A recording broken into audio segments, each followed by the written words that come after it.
What's happening, guys and girls? Acrinator here, and welcome to another episode of World of Warcraft Dungeon Overview. We are now in the end game of this expansion pack, and we'll be finishing up the last few episodes of Wrath by going through the Icecrown Citadel dungeons leading up to the raid. The first in line is obviously the Forge of Souls, of which I'll be guiding you through with my hunter you see here. So with that being said, let's dive straight into it. In the heart of Icecrown Citadel lies a massive construct, a forge if you will, to hold all of the souls captured by the Scourge throughout their campaign against Azeroth. The strong are resurrected in service to Arthas, while the weak are kept within the forge to act as fuel for the undead tide. The Frozen Throne may be the key to controlling the Scourge's ranks, but this is the largest source of power for the twisted abominations that roam about the icy north. With the help of the Argent Crusade and the Knights of the Ebon Blade, the Alliance and Horde have banded together to topple Arthas' empire around him, starting with his energy source. Of course, this won't be easy, as some of the most formidable creatures we've ever faced will be defending the forge, but that won't stop us. It can't stop us if we want any hope of saving the world from the Lich King's grasp. The Forge of Souls is a level 80 dungeon with a heroic mode located inside the Citadel's walls. This is one of the few dungeons out there where you can't get to without a flying mount, which will make the traveling directions much quicker than normal. Starting at the battering ram in front of the raid entrance, just fly up to the platform on the right with the Argent Crusade banners hanging off of it. Once you land, just head to your left and go inside to see 3 different dungeon entrances and the meeting stone in the center of the room. These are of course the portals for the dungeons we'll be covering over the course of the next 3 episodes, but the one you'll be looking for is on the left. The portcullis will have the name of the respective dungeon, which makes navigating through the inner hub that much easier.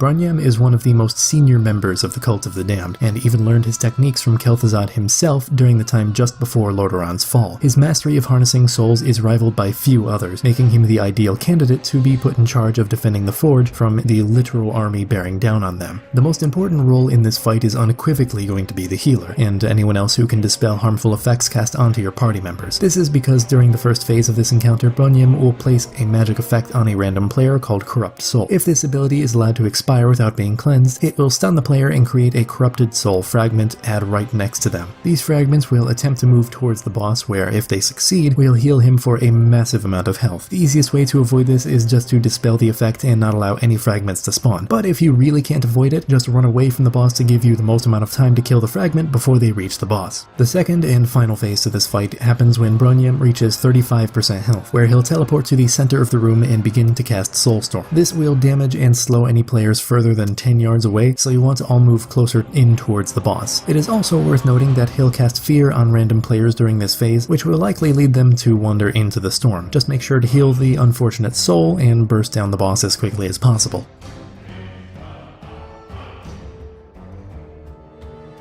Through the countless hours Brunyam has had to perfect the Forge's efficiency, a terrifying entity has come to life, in a sense. Fragments of thousands upon thousands of tortured souls have coalesced into a thing known only as the Devourer of Souls. It has become the heart of the Forge, drawing wayward souls into its maw, increasing the power at the Scourge's disposal. There is nothing we can do for those trapped within the Forge anymore, besides ending their suffering as quickly as possible. Even then, there's no guarantee that their torment will end, but it's all we can do at the moment. We simply cannot allow Arthas' creation to wreak havoc on the honored dead any more than it already has. The first thing you should know for this fight is that you'll take a portion of damage you deal to the boss back to yourself when you have the Mirrored Soul debuff on you. So if you start to die, just lay off on the burst damage for a short while to allow your healer to catch up. The first avoidable ability you'll have to look out for is where the Devourer will leap at a random player and create a pool at the location of its landing. Don't stand in the metaphorical fire in order to avoid literal damage. As usual, the boss can unleash various types of souls to attack players, including Unleashed and Wailing Souls. Unleashed souls will chase players around for 15 seconds before disappearing again. These can't be targeted, so just run around for a bit. Wailing Souls come off as more of a death beam ability, which will knock you back if you're caught in it. Just try to avoid it and run back if you're pushed away. Well, I hope you all enjoyed this episode, and if you did, feel free to give it a thumbs up. If you want to see more like it, maybe even subscribe. Links to my social media and whatnot are in the description below. And as for the comment question, do you think there's any connection between the Devourer of Souls in Icecrown Citadel and the similar creature we find in the Black Temple? They both are related to harnessing the latent energy of souls for fuel, though the Reliquary of Souls in Outland seems slightly off in comparison with the more black and white take on the Scourge's Forge. Anyways, that's all the time I've got for today, so until next time, don't die.